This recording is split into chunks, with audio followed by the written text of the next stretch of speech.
તો આ જે કલમમાં વ્યાખ્યાયિત કરવામાં આવ્યો છે એ પ્રકારના ગુના માટે દોષિત ઠરશે એ વ્યક્તિ મિત્રો?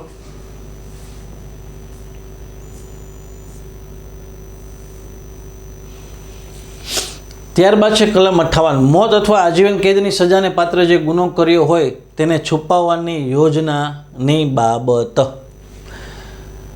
હવે કલમ 58માં મિત્રો કોઈ પણ વ્યક્તિ છે અને મોત અથવા આજીવન કેદની સજાને પાત્ર ગુનો કર્યો છે અને જો કોઈ વ્યક્તિ એને છુપાવે એટલે કે આશરો આપે, પોલીસથી એને પકડાવા ન દે, તો આવા કિસ્સામાં શું સજા થઈ શકે એની સ્પષ્ટતા કલમ 58માં કરવામાં આવી છે, જે અગાઉ આઈપીસીમાં કલમ 212માં હતી મિત્રો.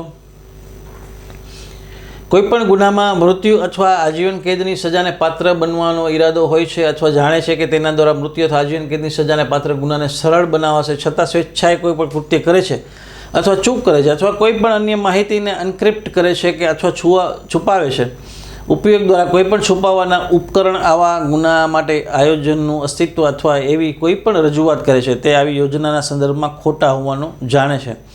ગુનો કરવામાં આવે તો તેને 7 વર્ષ સુધીની બેમાંથી કોઈ પણ એક પ્રકારની કેદની સજા, જો ગુનો કરવામાં ન આવે તો તેને 3 વર્ષની બેમાંથી કોઈ પણ એક સજા આપવામાં આવશે અને દંડ માટે પણ જવાબદાર રહેશે. મિત્રો, મોત અથવા આજીવન કેદની સજાને પાત્ર જે ગુનો કર્યો હોય તેને છુપાવવાની યોજનાની હોય બાબત અને જેને છુપાવવાની યોજના ઘડવામાં આવે અને એને પાર પાડવામાં આવે તો આવા કિસ્સામાં 7 વર્ષ સુધીની સજાની જોગવાઈ છે. પરંતુ આવી યોજના ઘડવામાં આવે પરંતુ એ યોજના પછી એનું અમલીકરણ ન થાય તો એવા કિસ્સામાં 3 વર્ષ સુધીની કોઈ પણ સજા થઈ શકે, સખત અથવા સાદી. ત્યારબાદ છે કલમ 59, જે ગુનો થતો અટકાવવાની પોતાની ફરજ હોય તે ગુનો કરવાની યોજના રાજ્ય સેવકે છુપાવવા માટેની બાબત. જે કોઈ પણ વ્યક્તિ પોતે રાજ્ય સેવક હોય અને પોતાની એવી હેસિયતથી જે ગુનો થતો અટકાવવાની પોતાની ફરજ હોય તો ગુનો કરવાની સરળતા કરી આપવાના ઈરાદાથી અથવા તેમ કરવાથી પોતે સરળતા કરી આપશે એવો સંભવ હોવાનું જાણવા છતાં એવો ગુનો કરવાની યોજનાનું અસ્તિત્વ કોઈ પણ કૃત્ય કરીને અથવા ચૂક કરીને અથવા ગુપ્ત કોડના ઉપયોગથી અથવા માહિતી છુપાવવાના અન્ય કોઈ સાધન દ્વારા સ્વેચ્છાપૂર્વક છુપાવે અથવા એવી યોજના અંગેની જે રજૂઆત ખોટી હોવાનું જાણતી હોય તેવી રજૂઆત પોતે કરે છે.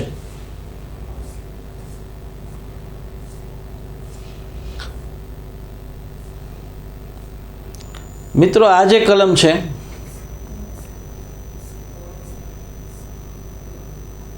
કે જે ગુનો થતો અટકાવવાની ફરજ હોય કોઈ પણ રાજ્ય સેવકની, એટલે કે પોલીસ અધિકારી છે અથવા બીજા કોઈ પણ રાજ્ય સેવક છે કે જેની ગુનો અટકાવવાની ફરજ છે અને ગુનો કરવાની યોજના રાજ્ય સેવક પોતે છુપાવે તો એવા કિસ્સામાં જો ગુનો બને તો શું સજા થઈ શકે અને ગુનો ન બને તો શું સજા થઈ શકે એની સ્પષ્ટતા આ કલમમાં કરવામાં આવી છે અને કયા કયા કૃત્યો કરવામાં આવશે તો આ ગુનો ગણાશે એની સ્પષ્ટતા પણ કરવામાં આવી છે. મિત્રો,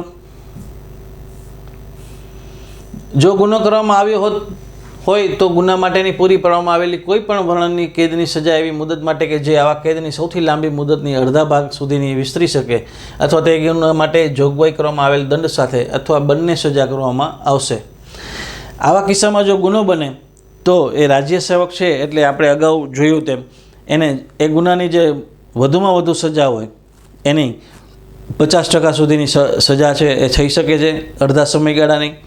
અને જો ગુનો ન બને અને જો ગુનો મોતને અથવા આજીવન કેદની સજાને પાત્ર હોય તો તેને 10 વર્ષ સુધીની બેમાંથી કોઈ પણ પ્રકારની સજા. હવે આ જ ગુનો છે, માની લો મોત કે આજીવન કેદની સુધીની સજા ન હોય તો એમાં 10 વર્ષ સુધીની સજા થઈ શકે છે. જો કોઈ ગુનો આચરવામાં આવ્યો ન હોય તો અપરાધ માટે પૂરી પાડવામાં આવેલ કોઈ પણ વર્ણની કેદની સજા થવી જે સૌથી લાંબી કેદની મુદતની 1/4 સુધી વિસ્તરી શકે છે અથવા ગુના માટે આવા દંડની જોગવાઈ કરવામાં આવશે અથવા બંને. હવે માની લો ગુનો ન બને તો જે લાંબામાં લાંબી સજા હોય એ ગુનાની એના 1/4 ભાગની સજા છે એ થઈ શકશે. એટલે આમાં રાજ્ય સેવક છે એની ફરજ છે કોઈ પણ ગુનો અટકાવવાની અને જો એ કૃત્ય કરતા નથી અથવા તો એ કૃત્ય થવા દે છે અથવા તો બીજી કોઈ પણ રીતે મદદરૂપ થાય છે આ ગુનો આચરવામાં તો આવા સમયે આ કલમ હેઠળ આ રાજ્ય સેવક વિરુદ્ધ છે એ ચાર્જ લાગી શકે છે અને એ દોષિત ઠરી શકે છે. મિત્રો, દાખલાથી સમજીએ, એ નામના પોલીસ અધિકારી પોતાની જાણમાં આવે એવી લૂંટ કરવાની તમામ યોજનાઓની માહિતી આપવા પોતે બંધાયેલા હોવા છતાં અને લૂંટ કરવાની બીની યોજના કરે છે એવું જાણતા હોવા છતાં લૂંટ કરવામાં સરળતા કરી આપવાના ઈરાદાથી એવી માહિતી આપતા નથી. અહીં એ ગેરકાયદેસરનો કાર્યલોપ કરી બીની યોજનાનું અસ્તિત્વ એ છુપાવે છે અને તેથી આ કલમની જોગવાઈ અનુસાર તે સજાને પાત્ર છે. મિત્રો, આમાં જે સમજૂતી આપવામાં આવી છે એમાં સ્પષ્ટ છે કે એ નામની કોઈ પોલીસ અધિકારી છે અને એને ખબર પડી છે કે બી નામની વ્યક્તિ છે એ લૂંટ કરવાની છે, કોઈ મોટી લૂંટને અંજામ આપવાની છે અને તેમ છતાં એની માહિતી છે એના ઉપરી અધિકારીઓને આપતા નથી કે લૂંટ અટકાવવા માટેના થઈને કે ગુનો બનતો અટકાવવા માટેના થઈને કોઈ પ્રયાસો કરતા નથી. તો આવા કિસ્સામાં આ અધિકારી છે એ આ જે કલમમાં કીધું છે એ પ્રકારના ગુના માટે દોષિત ઠરી શકે છે. મિત્રો, કલમ 60 કેદની સજાને પાત્ર ગુનો કરવાની યોજના છુપાવવાની બાબત.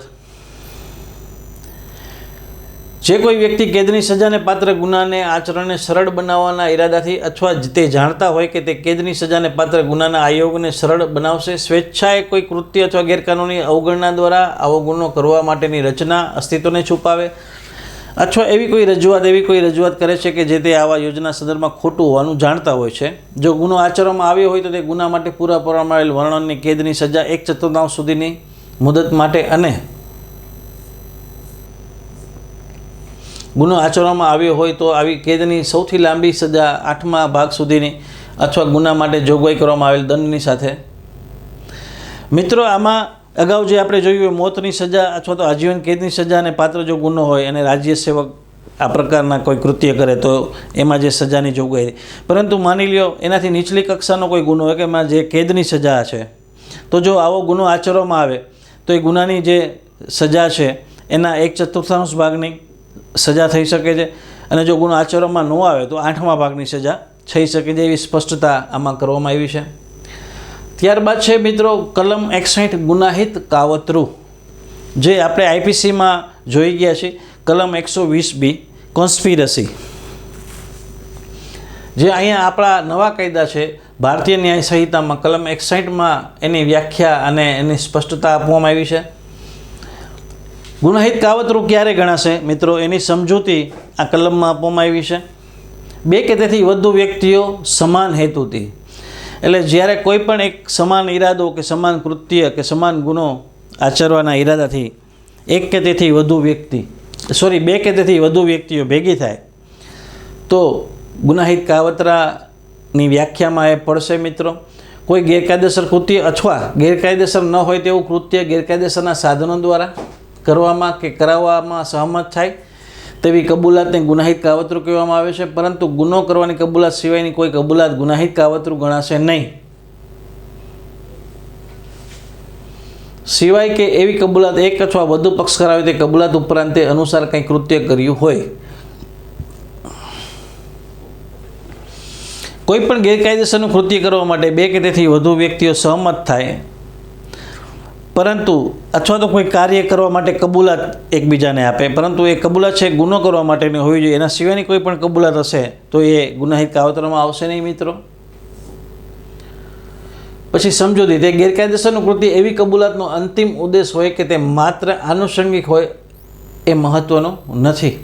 હવે આ જે ગેરકાયદેસરના કૃત્ય માટે સહમત થયા છે કે અથવા કબૂલાત આપી છે, એનો અંતિમ ઉદ્દેશ હોય એ માત્ર આનુષંગિક હોય કે એ મહત્વનું છે નહીં. માત્ર ગુનો આચરવા માટે જો કબૂલાત આપવામાં આવી હોય તો એ આમાં ફોલ થશે. મિત્રો,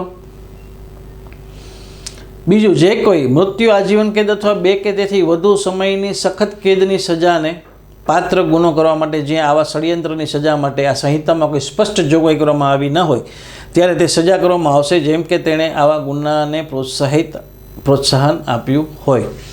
મૃત્યુ અથવા આજીવન કેદની 2 કે તેથી વધુ સમયની સખત કેદની સજાને પાત્ર જો ગુનો કરવા માટે જ્યાં આવી વ્યક્તિઓ દ્વારા ષડયંત્ર કરવામાં આવે અને કાયદામાં આવી સજા માટેની કોઈ જોગવાઈ ન હોય તો એને જે દુષ્પ્રેરણની સજા આપણે આગળ જોઈ ગયા એ રીતની સજા અહીંયા થઈ શકશે. મિત્રો, ઉપરોક્ત મુજબ સજાપાત્ર અપરાધ કરવા માટેના ગુનાહિત કાવતરા સિવાય અન્ય કોઈ પણ વર્ણનની જેલની સજા 6 મહિનાથી વધુ ન હોય અથવા દંડ બંને સાથે કરવામાં આવશે. પછી છે ગુનો કરવાની કોશિશ.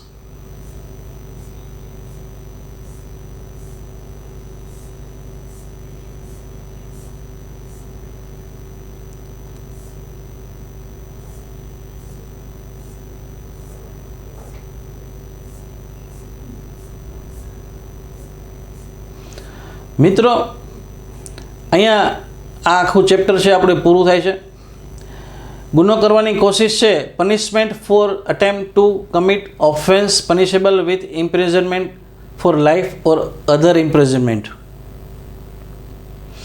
Whoever attempts to commit an offence punishable by this Sanhita with imprisonment for life or imprisonment or to cause such an offence to be committed and in such attempt does any act towards the commission of the offence shall where no express provision is made by this Sanhita for the punishment of such attempt be punished with the imprisonment of any description provided for the offence for a term which may be extended to 1.5 of the imprisonment for life or as the case may be 1/2 of the longest term of the imprisonment provided for that offence or with the such fine as is provided for the offence or with both.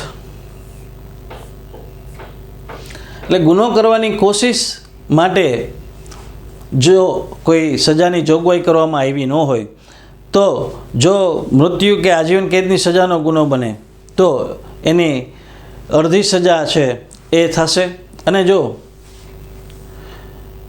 ગુનો ન અને જો 10 વર્ષ કે તેથી ઓછી સજા હોય તો એનો પણ અડધી સજા જે લાંબામાં લાંબી સજા હોય એની અડધી સજા છે એ કરવામાં આવશે. એ કલમ 62માં એની સ્પષ્ટતા કરવામાં આવી છે.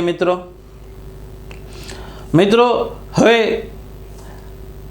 આ કલમ 62 આજીવન કેદની અથવા બીજી કેદની સજાને પાત્ર ગુનો કરવાની જો કોઈ વ્યક્તિ આ સંહિતા દ્વારા આજીવન કેદ અથવા આજીવન કેદ કરવા સાથેના શિક્ષાપાત્ર અપરાધ કરવાનો પ્રયાસ કરે છે અથવા આવો ગુનો આચરવા માટેનું કારણ છે અને આવા પ્રયાસમાં ગુનો કરવા તરફ કોઈ કૃત્ય કરે છે જ્યાં કોઈ સ્પષ્ટ જોગવાઈ કરવામાં આવી ન હોય તે શિક્ષાપાત્ર રહેશે. આ કોડમાં અપરાધ માટે પૂરી પાડવામાં આવેલ કોઈ પણ વર્ણનની કેદની સજા સાથે કે આજીવન કેદના અડધા ભાગ અથવા કેસ તરીકે સૌથી લાંબી કેદની અડધા ભાગની સુધી લંબાવી શકે છે. તે ગુના માટે કેદની મુદત અથવા તે ગુના માટે આપવામાં આવેલ દંડ અથવા બંને. એટલે જ્યાં એવો કોઈ ગુનો કરવામાં આવે, ગુનો કરવાની કોશિશ કરવામાં આવે, આજીવન કેદ અથવા બીજી કેદની સજાને પાત્ર ગુનો કરવાની કોશિશ જેને કહેવાય કરવામાં આવે, પ્રયાસ કરવામાં આવે ગુના માટેનો, તો એમાં જો આ સંહિતામાં કોઈ જોગવાઈ ન હોય તો આજીવન કેદની અડધા ભાગની સજા અથવા તો જે ગુનો કરવાની કોશિશ છે એની લાંબામાં લાંબી મુદત છે એની અડધી સજા અને દંડ બંને થઈ શકે છે. મિત્રો દાખલો આપીને આપણે સમજીએ. એમાં જે દાખલો આપવામાં આવ્યો છે એ બોક્સ તોડીને કેટલાક દાગીનાની ચોરી કરવાનો પ્રયાસ કરે છે અને બોક્સ ખોલ્યા પછી ખબર પડે છે કે તેમાં દાગીના નથી, તે ચોરીનું કૃત્ય કર્યું છે, તેથી આ કલમ હેઠળ દોષી છે. કોઈ વ્યક્તિ છે એ દાગીના ચોરવા માટે થઈને કોઈ બોક્સ છે અથવા તો કોઈ તિજોરી છે એને તોડે છે, પરંતુ તોડ્યા બાદ એમાંથી કંઈ નીકળતું નથી, દાગીના નથી નીકળતા, તો એ આ કલમ હેઠળનો ગુનેગાર છે. મિત્રો દોષિત થશે. પછી એ ડીના ખિસ્સામાં હાથ નાખી ડીના ખિસ્સામાંથી કંઈક કાઢવાનો પ્રયાસ કરે છે. ડીના ખિસ્સામાંથી કંઈ ન હોવાના પરિણામે એ નિષ્ફળ જાય છે. એ આ કલમ હેઠળ દોષિત છે. એવી જ રીતે આપણે જોઈ છે ટ્રેનમાં, બસમાં ખિસ્સા કપાતા હોય છે ખિસ્સા કાતરુઓ દ્વારા. તો આવા ઘણી વખત ખિસ્સા કાપવામાં જો એ હાથ નાખે છે કોઈના ખિસ્સામાં અને પર્સ નથી નીકળતું, તો આવા સંજોગોમાં પણ એ આ જે કલમમાં દર્શાવ્યું છે 62માં એ પ્રમાણેનો ગુનેગાર છે અને એ પ્રમાણે એના ઉપર ચાર્જ લાગી શકશે, એ પ્રમાણેની ફરિયાદ થશે અને કેસ ચાલશે. મિત્રો અહીંયા પ્રકરણ 4 છે એની પૂર્ણાહુતિ થાય છે. હવે આપણે આગળ વધીશું પ્રકરણ 5માં સ્ત્રી અને બાળકો વિરુદ્ધના ગુનાઓ અને જાતીય ગુનાઓ. તો મિત્રો આના પછીના વિડીયોમાં હવે આપણે પ્રકરણ 5ની ડિટેલથી ચર્ચા કરશું. પ્રકરણ 4ની અહીંયા પૂર્ણાહુતિ થાય છે. હું આશા રાખું છું કે આ વિડીયો આપને પસંદ આવ્યો હશે, તમારા કાનૂની જ્ઞાનમાં વધારો કરશે અને ફરી પાછો નજીકના ભવિષ્યમાં આ પ્રકરણ 5ની ડિટેલ વિડીયો સાથે આપની સમક્ષ રજૂ થઈશ. જો કે આપણે દર રવિવારે કાયદાની વાતોમાં દરેક પ્રકરણની ચર્ચા કરી છે, એટલે હવે આવતા રવિવારે પ્રકરણ 5ની આપણે ચર્ચા કરીશું. મારી સાથે જોડાયેલા રહેશો કાયદાની વાતોમાં અને મારી યુટ્યુબ ચેનલ એડવોકેટ સંજય પંડિતને સબસ્ક્રાઈબ કરવાનું અને લાઇક કરવાનું ચૂકશો નહીં. પોતાનું ખૂબ જ ધ્યાન રાખજો. Take care. જય હિન્દ.